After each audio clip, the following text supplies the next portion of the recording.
சிறைவான் புனல்களை சிற்றம்பலத்துள்ளும் என் சிந்தையுள் வருகின்ற சிவபெருமானாகிய நடராஜ பெருமானுடைய திருவிழாவே இந்த மார்கழி தெய்வத்தமிழ் திருவிழா தொடர்ந்து 29 வருடங்களாக நம் பள்ளியில் நடைபெற்றுக் கொண்டிருக்கிறது. இதற்கெல்லாம் மீண்டும் சொல்கிறேன், நம்முடைய அருளே காரணம் என்பதில் எந்த சந்தேகமும் கிடையாது. கிட்டத்தட்ட இன்றோடு இந்த விழாவானது நிறைவேறுகிறது. நாளை காலங்கள் 7 மணிக்கு கூடாரை நிகழ்ச்சி அப்படின்னு அந்த ரோகிணி பாடல் இருக்கிறார்கள். அது ஒரு சில மணிக்குள்களை இருக்கும்.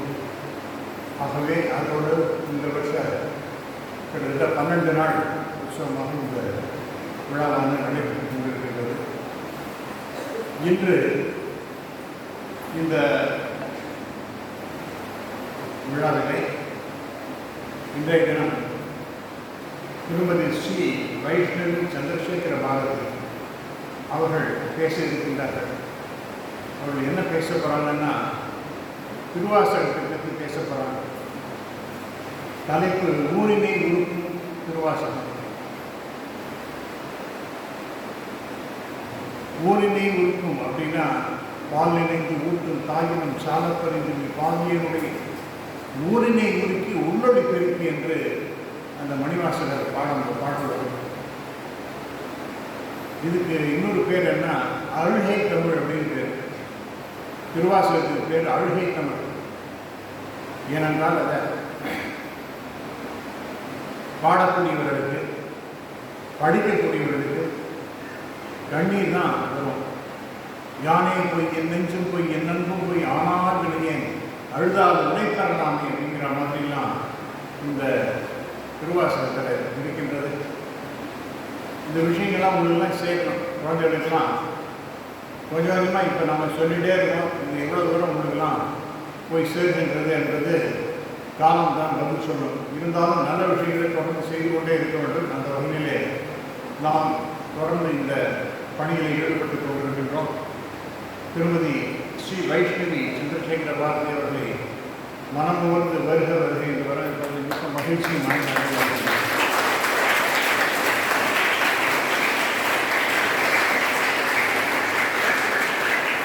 அவர்கள் நம்முடைய பள்ளியின் பெற்றோர் அவங்களுடைய குழந்தைங்க தான் படித்துக் கொண்டிருக்கின்றது.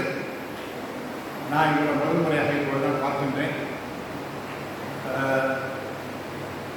அவங்க சம்ஸ்கிருதத்தில் மிகப்பெரிய ஸ்காலர், தமிழ்லேயும் ஸ்காலர், இங்கிலீஷ்லேயும் நல்ல ஒரு புலமை இருக்கின்றது. இதை தாண்டி நிறைய படித்திருக்கிறார்கள் என்று நான் கேள்விப்படுறேன். ரொம்ப அற்புதமாக பாடக்கூடிய வல்லமை பெற்றவர்கள் என்றும் கேள்விப்படுகின்றேன். ஸோ இப்படிப்பட்டவர்கள் நம்முடைய பள்ளிக்கூடத்தில் வந்து பேசுவதற்கு ஒத்துக்கொண்டதற்காக மீண்டும் என்னுடைய வணக்கத்தையும் மரியாதையும் தெரிவித்துக் கொண்டு இங்கே வந்திருக்கின்ற பெரியவர்கள் அனைவருக்கும் என்னுடைய வணக்கங்கள். குழந்தைகளுக்கு என்னுடைய ஆசைகள், அதே போல ஆசிரியர் பெருமக்கள், நான் டீச்சிங் சார் எல்லோருக்கும் என்னுடைய ஆசைகளை தெரிவித்து இந்த அளவிலே என்னுடைய பேச்சினை நிறைவு செய்து அவருடைய பேச்சினை கேட்பதற்கு நான் மிகுந்த ஆர்வம் இருக்கின்றேன் என்று மீண்டும் சொல்லி என்னுடைய பேச்சை நிறைவு செய்கின்றேன். நன்றி. திருமுறைகளுக்கு ஓதுவதற்கான காலம் 18,324 திருமுறைகள். திருமுறையுள்ள பாட்டுகள் 18,324.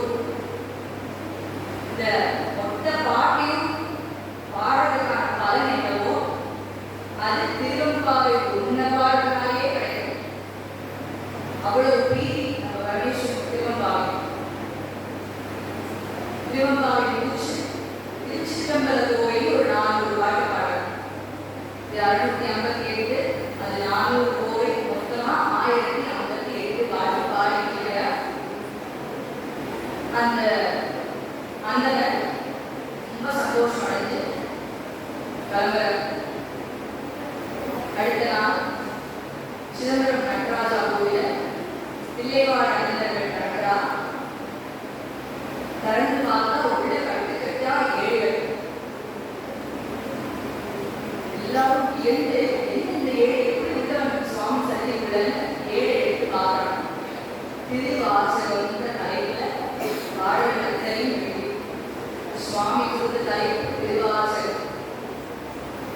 சிவபுராணத்தில் நமசிவாய வாழ்க நான்கால் வாழ்க பாட்டு ஒன்றா ஒன்றா ஒன்றா ஒன்றா கடைசியா எல்லா பாட்டும் முடியும் பொழுது மாணிக்க வாசகர் சொல்ல அழகிய திருச்சிற்றம்பலமுறையான கையெழுத்து போட்டு இதை பார்த்த பிள்ளைவாழ் அத்தனை பேரும் மாணிக்க வாசகருடைய பக்தியும் பெருமையும் நினைச்சு அங்கீகரிக்கிறாங்க. ஓடி மாணிக்க வாசகருக்கு போய் சுவாமி இப்படி அவருடைய பாட்டுகள் அத்தனையும் எழுதி ஓர சொல்லியா சன்னதியில் வச்சிருக்காரு என்று சொல்றாங்க. மாணிக்க வாசகர் முருகர் ஐயோ எவ்வளவு பெரிய பாவம் பண்ணினேன், எனக்கு அந்த நேரம் வந்தது என் பரமேஸ்வரா, அவர் நிற்க நான் கீழே உட்காருன்னு சொன்னேன், நிற்க வச்சுட்டேனே பரமேஸ்வரன் அப்படின்னு சொல்றாரு. இத சிவபுராணத்துல ஒரு வரியில காட்டுறாரு. அல்லல் தேடிய அருப்பானே ஓயென்ற சொல்ல கல்யாணி சொல்லி திருவடி கீழ் சொல்லிய பாட்டின் பொருள் வருது. திருவடி கீழ் சொல்லிய பாட்டு, அவர் திருவடி கீழ் இவர் உட்கார்ந்துள்ள இந்த உட்கார சுவாமி நின்று பாட்டுகளை எழுதினார். சுவாமி சொல்லி மனுஷன் கேட்டு கருவிட்டது, மனுஷன் சொல்லி சுவாமி கேட்டு திருவாசகம் பெருமையுடைய திருவாசகம். அந்த நிலைவாழ் பேரும்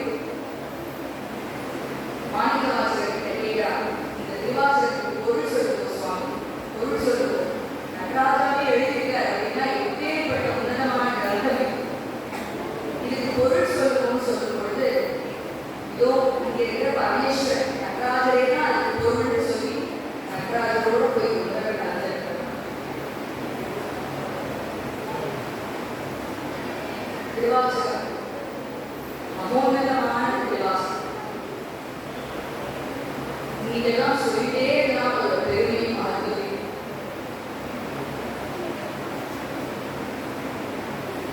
1893 திருவாசகத்தை இங்கிலீஷ்ல டிரான்ஸ்லேட் ஆரம்பிக்கிறார்.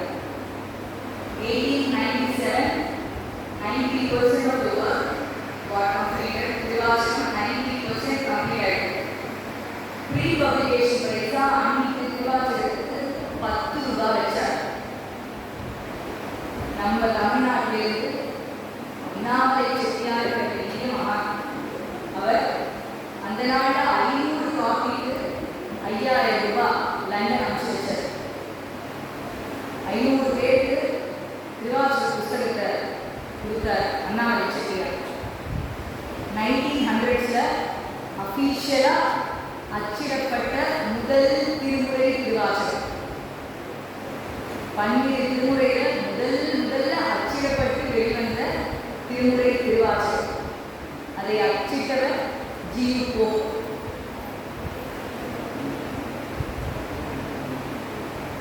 அப்படியே இந்த போப்புக்கு வயசாகி தன்னுடைய அந்திம காலம் வருது.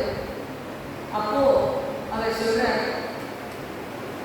என்னுடைய கல்லறை அது எவ்வளவு சின்னதாக இருக்கிறது, ஆனா அந்த கல்லறையை மாணிக்க வாசகர் பொழுது தமிழ்நாட்டு மக்களோட படத்தெல்லாம் கட்டணும்னு சொல்றார். அவர் இந்த திருவாசகம் மொழிபெயர்ப்பு பண்ணதுனால அவர் பேர்ல ஒரு வழக்கு தொடரலாம். சொசைட்டி ஆஃப் ஜீசஸ் அப்படிங்கிறவா எந்த காரணத்துக்காக இவர் பாரதம் போனாரோ அந்த காரணத்தை விட்டுட்டு நம்ம மத பிரச்சாரம் பண்ணாம திருவாசகத்தை போய் பிரச்சாரம் பண்ணியிருக்கார் அப்படின்னு சொல்லி அவர் மேல வழக்கு தொடரலாம். அந்த வழக்கை விசாரிக்க வந்த நீதிபதி அவர் மொழிபெயர்ப்பு பண்ண அந்த புஸ்தகத்தை படிக்காம அவருக்கு தீர்ப்பு கொடுக்க முடியாது, ஒரு வாரம் கால அவகாசம் எடுத்துட்டு இந்த புஸ்தகத்தை படிச்சுட்டு அப்புறமா தீர்ப்பு தரேன்னு சொல்லி ஒத்தி வைக்கிறார். ஒரு வாரம் கழிச்சு எல்லாரும் ஆர்வமா வெயிட் பண்றா, என்ன தீர்ப்பு வரப்போகுது, ஜி.யு. போப்புக்கு என்ன ஆக போகுது, மரண தண்டனை தான் இருக்கும் நிச்சயமா அப்படின்னு சொல்லி எல்லாரும் காத்துருக்காங்க. வந்த நீதிபதி என்ன தீர்ப்பு சொல்லியிருப்பாருன்னு நினைக்கிறேன். உண்மையான கிறிஸ்டியன் நம்மள்கிட்ட யாராவது ஒருத்தர் இருப்பாரே, ஆனால் அது இவர் ஒருத்தர் தான் சொல்லிட்டார். என்ன இப்படி சொல்லிட்டார் இவர் அப்படின்னு பார்த்தா, இந்த மொழிபெயர்ப்பு பண்ண திருவாசகத்தை படித்த எனக்கே யார் இந்த மாணிக்க வாசகர், யார் இந்த சிவன், எந்த ஊர்ல இருக்கா இவாளை போய் பார்க்கணுமே, இப்படியும் ஒருத்தர் உருகி உருகி பக்தி பண்ணியிருப்பாளா, இப்படியும் சாத்தியமா அப்படின்னு எனக்கே நினைக்க தோணும் பொழுது இந்த மூல கிரந்தத்தை படிச்சுட்டும் சிவனேன்னு அங்கே இல்லாமல் நம்மள்கிட்ட திருப்பி வந்திருக்காரு, இதெல்லாம் உண்மையான கிறிஸ்டியனே சொல்லி தீர்ப்பு கொடுத்தாராம். இப்படி அந்த போக்குடைய கடைசி காலம் கல்லறைக்காக தமிழ்நாடு முழுக்க நோட்டீஸ் கொடுக்கப்பட்டு அவருக்காக டொனேஷன்ஸ் கலெக்ட் பண்ணப்படுறது. ஒவ்வொரு பள்ளிக்கூடங்களிலும் கல்லூரிகளிலும் நிறைய இடங்களில் மாணிக்கவாசகருடைய திருவாசகத்தை மொழிபெயர்ப்பு பண்ணவர் அப்படின்னு சொல்லி அவருக்காக டொனேஷன்ஸ் கலெக்ட் பண்ணுறாங்க. அப்போ ஒரு பள்ளிக்கூடத்தில் ஒரு மாணவன் 1900s 50 ரூபா கொண்டு போய் அந்த கிளாஸ் டீச்சர்கிட்ட கொடுக்குறாங்க.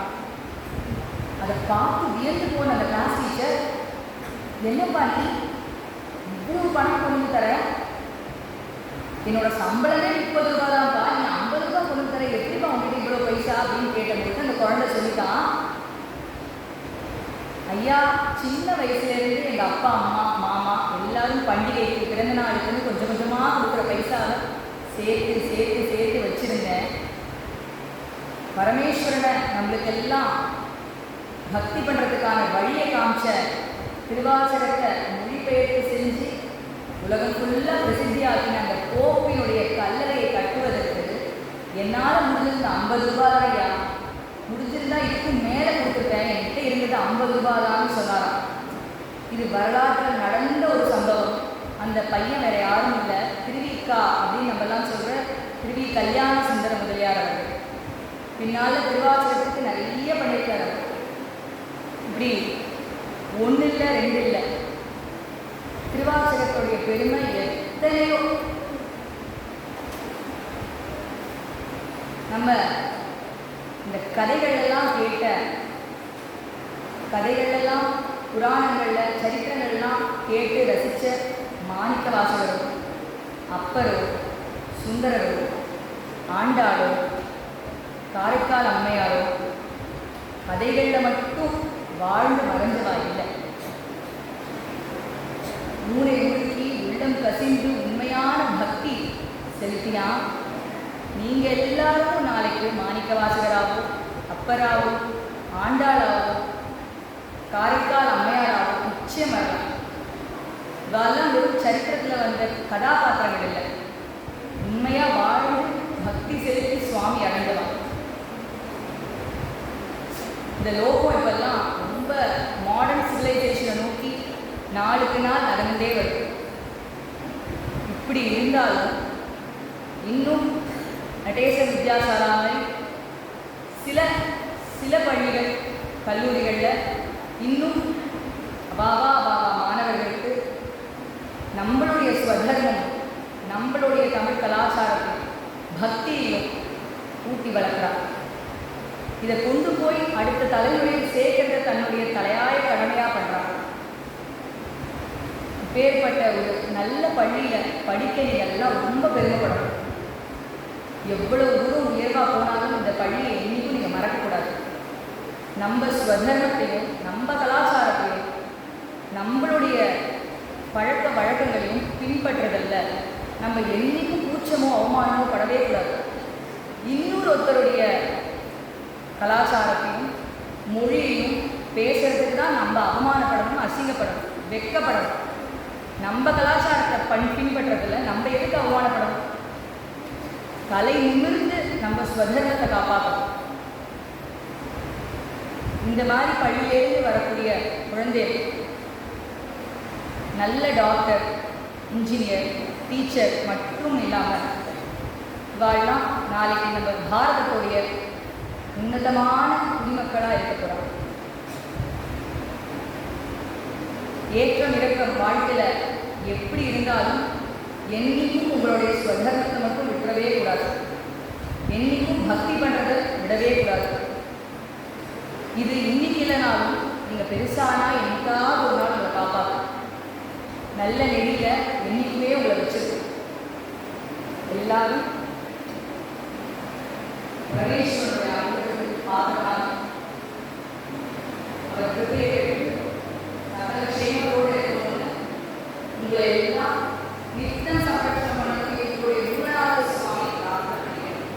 ஒரு திருவாசகத்தோட இந்த பதிவை பூர்த்தி பண்ணிக்கலாம்.